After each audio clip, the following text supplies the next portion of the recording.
Double Diamond Railroad back at the home hacienda with a Do Not Hump Wednesday, full of trials and tribulations. This is leftover from a week ago. We just got back from going to Tennessee and seeing our daughter, son-in-law, and the grandbaby.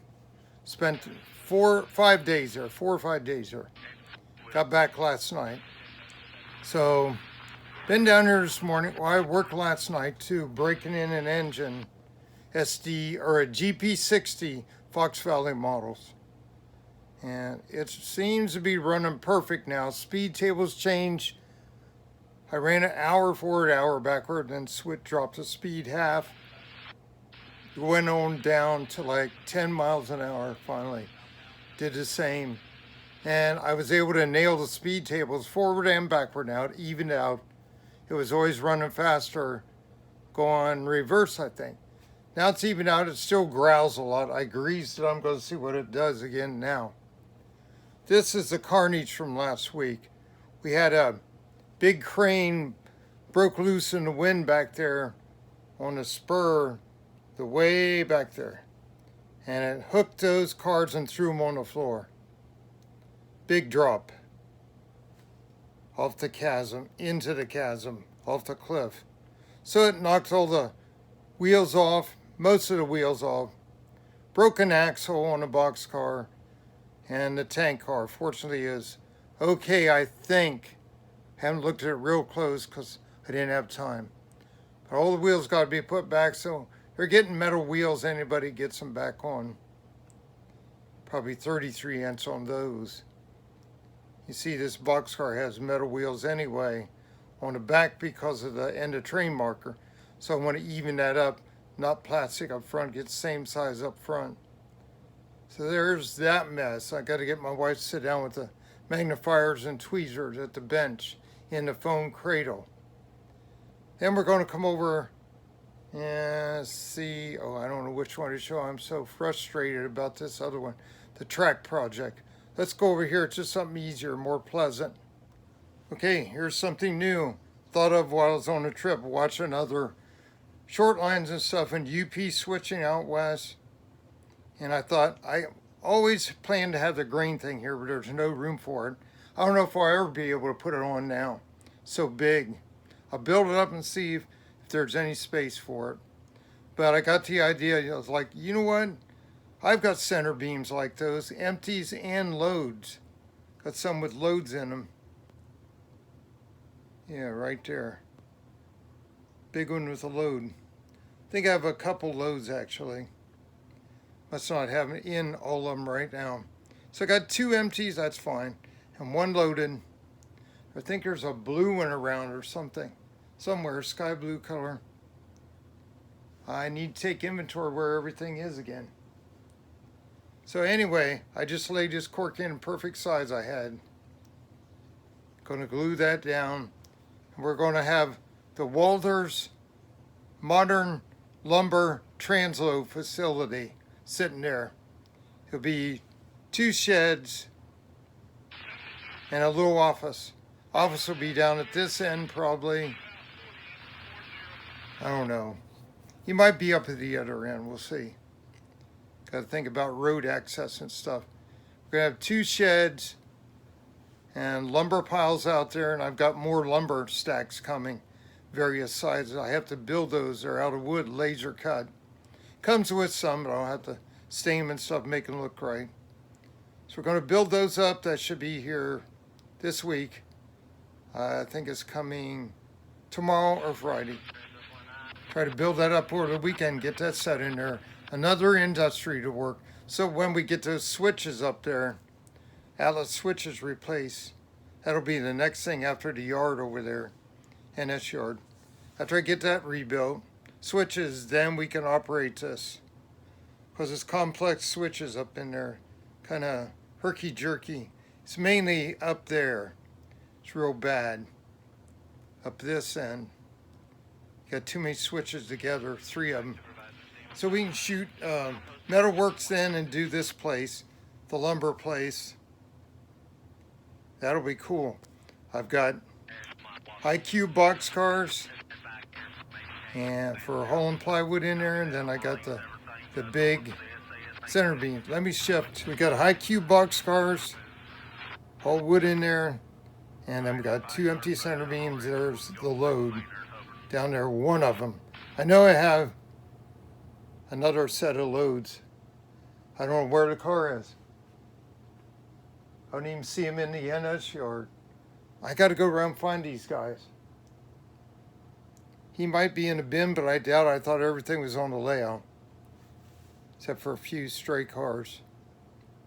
I even have a lumber hauling, log hauling car could be utilized if I get a bandsaw, if I get a 3D printed bandsaw or something to set there and turn it into our own milling. So that'll be some interesting switching there. Those hoppers will have to come out. So they'll have spare storage, rotate cars. But it's all about getting these switches. I can build that in, but I gotta have all these switches done from the main line back to make it reliable. Get picos in there. Okay, let's go over to the project that's got me all upset this afternoon. Yeah, we're supposed to be enjoying this, but some of this work is hard work, and things don't always go the way you hoped. This was designed to be able to take that switch out, non-merge soldered, take it out, slide the joiners back, loosen them up with some thinner, get the paint off. I could barely move them, so I had to cut ties back and stuff. Finally got the switch out of there. I had to cut it out on one end. And then as we started work, there were little piecer spacers in there, but that red wire, it disintegrated. The rails came off, single rail come off, and the same thing there in the front, it tore up my shims I had under there. I had to relay cork in. So what I had to do, get it back to, since I can't drop it in, you got to put insulated joiners on the frog joints. So I thought I'd never be able to do that. So I cut everything back. And then I ended up, because that broke up there, ended up having to strip this whole yard track out. Fortunately, I have one piece, then it tore up the foam down there. The cork ripped out. I got one piece of track left, full length, that'll fit that exactly and come. I can just mate it up to the switch. Put the switch in. Get your insulated joiner on that frog up there and a regular joiner on. Slip it on. Put the insulated joiner on the right end of it and have them all on. And then join up the long piece. I'll have the joiners on the switch ahead of time. Join the long piece in, secure that back down. Then we got a piece in on that cork. We're gonna have to cut a custom piece right there, about 2 inch. Get that done.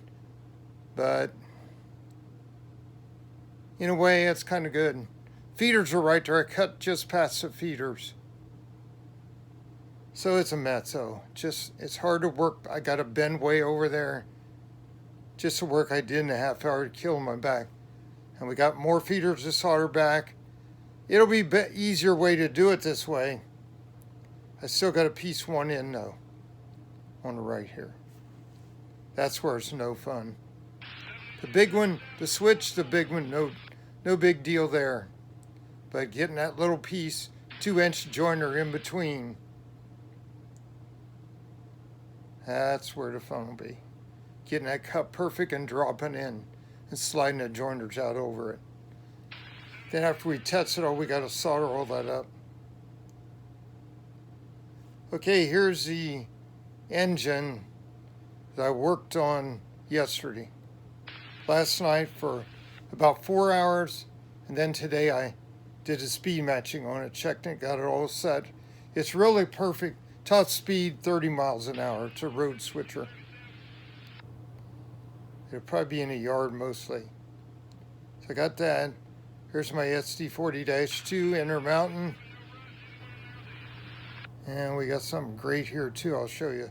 Nice surprise. Okay, got this baby in the mail today from Lombard. One thing I was upset about, they didn't send me any Welch's candies this time in the box. I guess they didn't think they had room. So that's a Scale Trains SC40-2. And we already had it on a programming track, customized as much as I can. I have to run it here more with other sounds, see how it balances out. And then we had the idea too that we needed another tank car for the plant. And I found this, I always wanted a white car. Found this one, probably can't see it, but it says, that's a Ship-X, but it says on there, kaolin or calcium chloride only, something like that on the, see if I can focus it, right there on that end labeling. I thought that was cool. Helped me to remember calcium chloride. Or not calcium chloride, see I already got it mixed.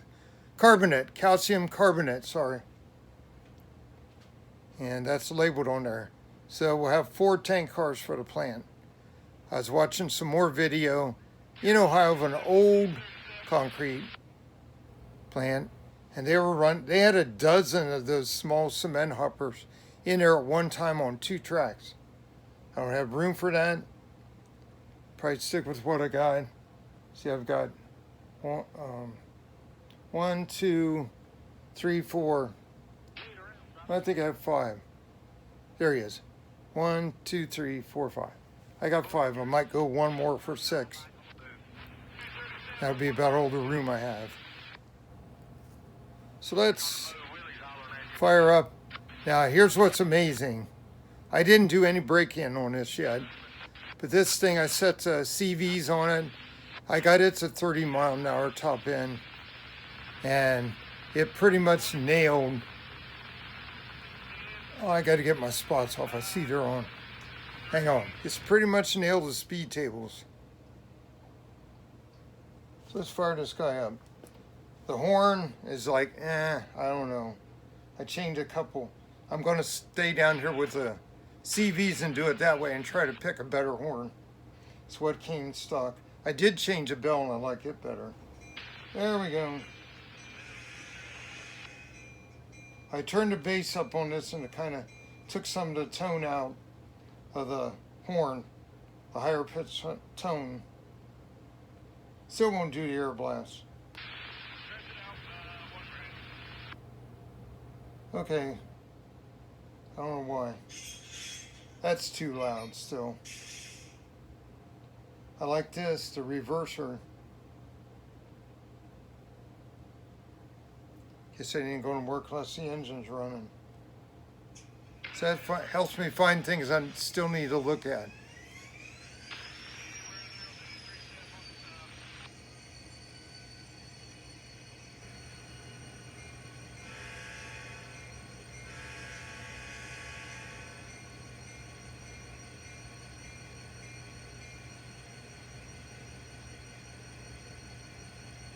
You note the squeal's on now.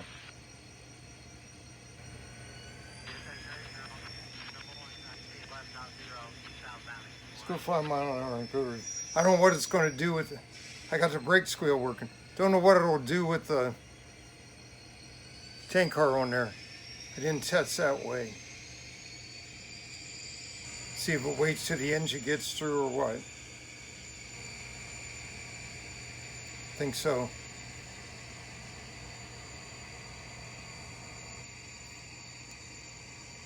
.0 mile an hour. It's supposed to be 5.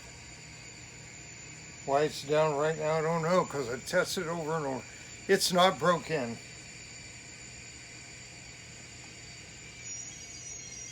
Let's turn this light off. Sometimes it interferes. It's getting right in the sensor area where it reads the infrared. That's 5 miles an hour supposed to be. We're going to have to break it in anyway, all the rest of the day. 4.9. Okay, there you go. I think that white tank car is throwing it off. That's what I had before. But since I go the tank car through first, then it doesn't want to read it. If that's the case, I'll back up and uncouple him.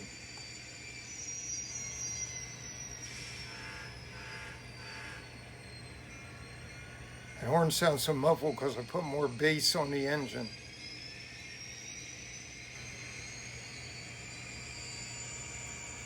Turbine's working good. Oh, this has the front and rear ditch lights flashed with the horn. See, it's not reading it. Tank car's messing it up.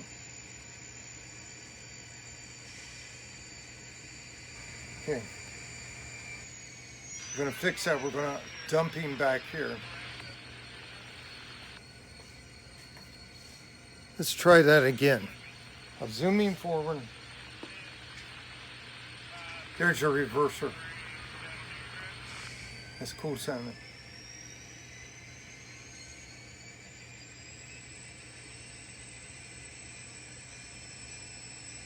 $10 mph. I didn't make it up to speed in time. I got momentum back on. Shouldn't do that. Momentum 0.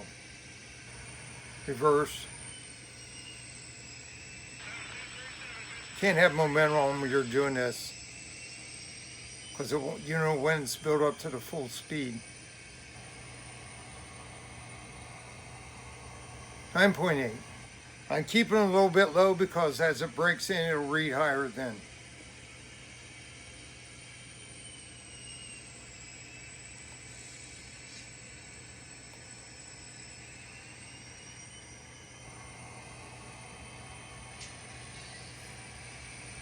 Yep, 9. Okay. Take it up to 15. It'll be like 18 or something usually. All I care is about 30. Oh, that's 15. Nailed it. 30, 10, 5, 1. Usually how I do it. I've never seen one do that. 15 is 15. Usually it reads 18 or 19. Still again. Okay, let's go to 20. Which I don't normally test.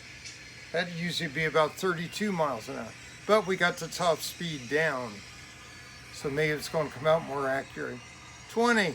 I think that's what it did. Instead of being on 50, it's on 30 top speed. So it brings all the other ones down and matches the 5 steps. 20. It's working that way. So 24. You can hear the traction motors.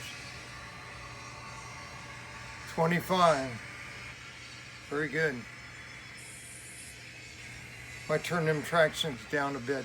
I have them high on GEVOs, but this thing, the sounds are loud. Very good. Up to 28.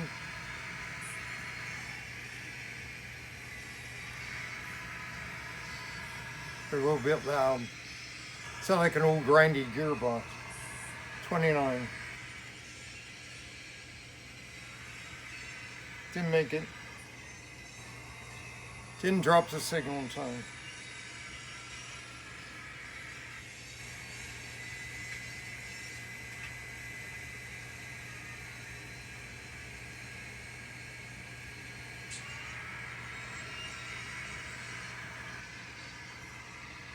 $29, that's good. Like it right there. So out of the box, it's amazing. I just set the speed tables and it was good. I didn't have to work with it that much. So now I break it in, we'll see something different happen.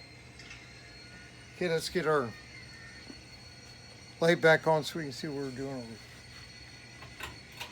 That's a stretch.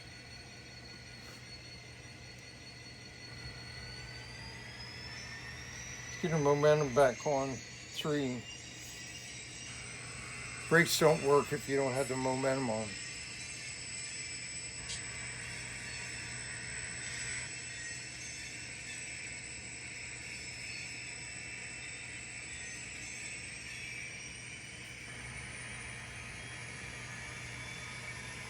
We'll go back and get our car, tank car. I think I'll bring it up, join it. There he goes. Because I don't want that engine to get in that dirty switch. There's a couple pretty good, so I hope that's what they're putting on my Gevo I sent down to week 3 and it still hadn't come back. So I guess it's going to take a month of turnaround.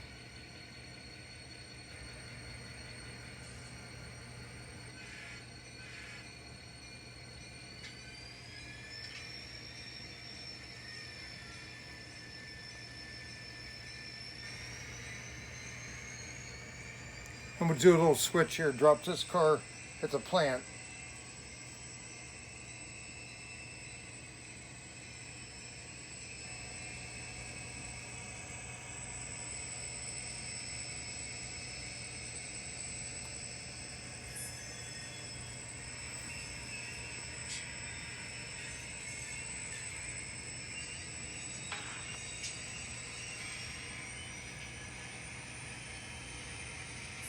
There's my little people I got to get tack glued down. Not putting any of that up until I finish this track work over here. Dangerous area right now. I had to move out everything. Oh, the camera tripod's tight again. Sorry about that shaking.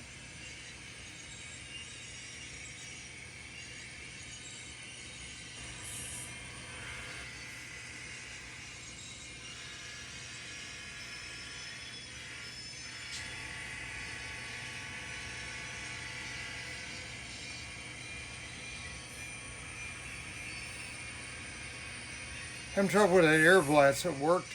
I changed it to momentary button and now it's not doing it. I have to switch that back.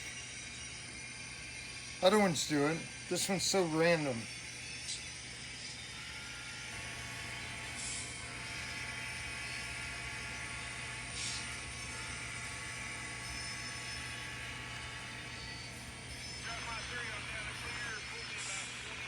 And I'll stop up here. You can see the rear ditch lights flashing.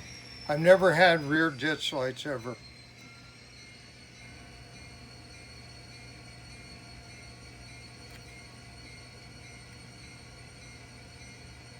This is for the shifter.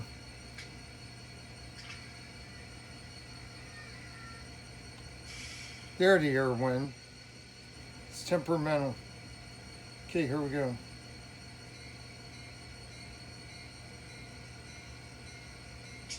That's on speed step 1. There goes the ditch lights. The thing crawls really good for not being broke in. I don't have any jerking on mine. Some of them did. I haven't broke it in either.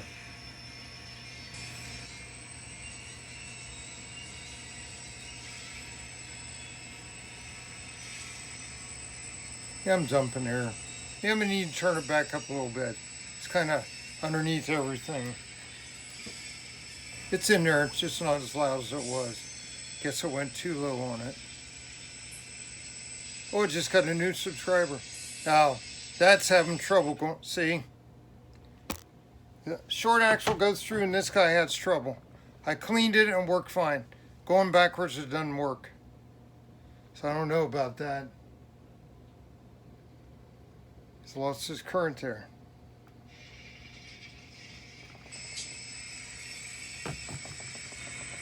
I've had trouble with SD40s before, 6-axle. That's why I always run 2 engines. So he's getting tight in there. Then you say, okay, now I need juice frogs, the way that behaves.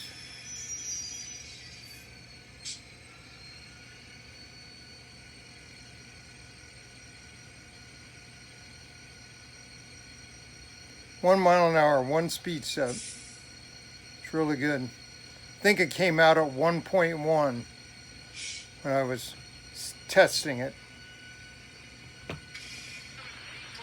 I got my hand controller sitting on the rocks, rocking around. Okay, we're going to drop that car and we might play around with, I'm not going to worry about that switch now, contact. He needs broke in. So we'll take care of that next, after the video. get him out of there, see what he does going forward.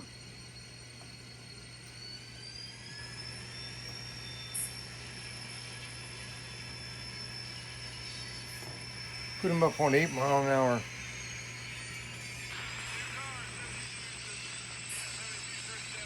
See if he can drive out. Already cleaned up with CRC and a toothbrush on the points. So I think he's catching in a frog-like. Check him with the gauge again.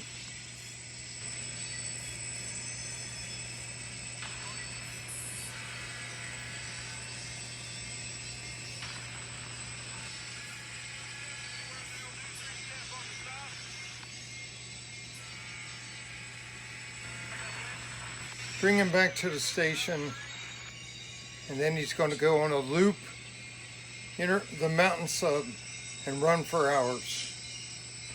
I'm going to get coffee. I'm not working on that switch right now. Got a backache from all that stuff I did. Have to come down when I get the urge to fight it again later.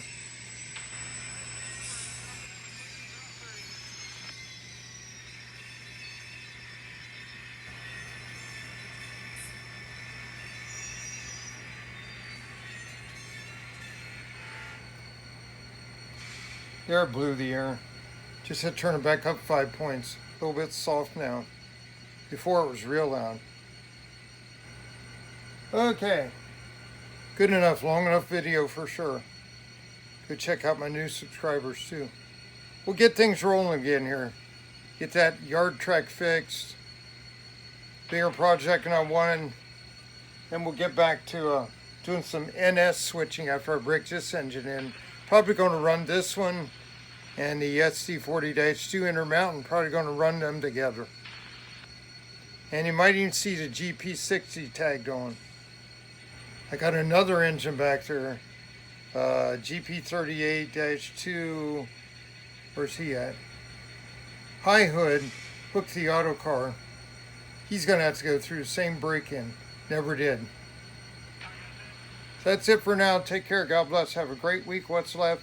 Good to be home. I was getting a little bit antsy down there, even though I love my little grandson. Getting a little antsy about doing something with my hands and mind. Getting some manual labor in on the track here. Double Diamond Railroad out.